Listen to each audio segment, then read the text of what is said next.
the way you see the group captives. But I think the technical answer is it depends on how much is honest to goodness going to be shared, how much of those losses are going to be shared. I would agree with that 100%. I agree with Then you. you've got to get over the 50% threshold. Dale. Okay, 30% business question, or 50, or third-party business question. Unrelated. Employee benefits. We talked about that at lunch. No. There's sort of a question right now, and I would say that the advisors are mixed between whether we believe that, and you're speaking primarily of medical stop loss, and whether that's going to qualify. Employee benefits, there's certain types of employee benefits. There's an old 92 or 93 ruling that says that employee benefits, particularly life, will qualify as third-party business. That's a risk of the employee. It was a ruling, I don't remember. I don't think it was, you know, whether it was Columbia Gas, don't know.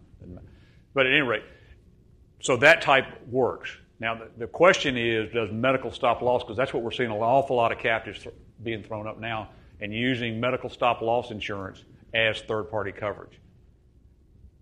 We don't know the answer to the question. However, I can tell you that there currently is a ruling request before the service, so we're going to know the answer to that question fairly soon, unless the ruling gets pulled, in which case we'll still know the answer. Because the only reason they pull it is because they're going to get a bad answer to it. Yeah, and this is on, this will surprise you all. The IRS, like a real business, has a business plan. Here's what we're going to work on over the next year. They don't always meet that. They very rarely meet it. Yeah, and one of the things that they say they're going to address is employee benefits. And they're going to look at this old ruling, Rev Rule 92-93.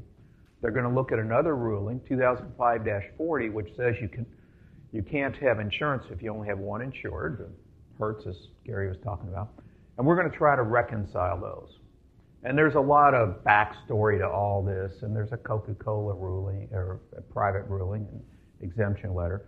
Kind of to put it all in context, in 1992, as Gary said, service said if you have life insurance or health insurance, and that the employer gives, that's third-party business.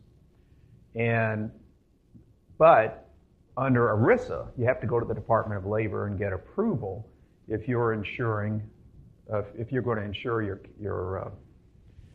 employees through a captive for employee benefits, unless you got at least 50% unrelated business. So you've got this parallel track where the IRS was saying it was insurance, and the ERISA was saying that it was an employee benefit, which the effect of which is the employee's risk. Then you got the Department of Labor to say, in a stop-loss program, it's not really employee risk because the employer is the one who's going to bear the burden, and therefore you don't have to go to the Department of Labor on a stop-loss.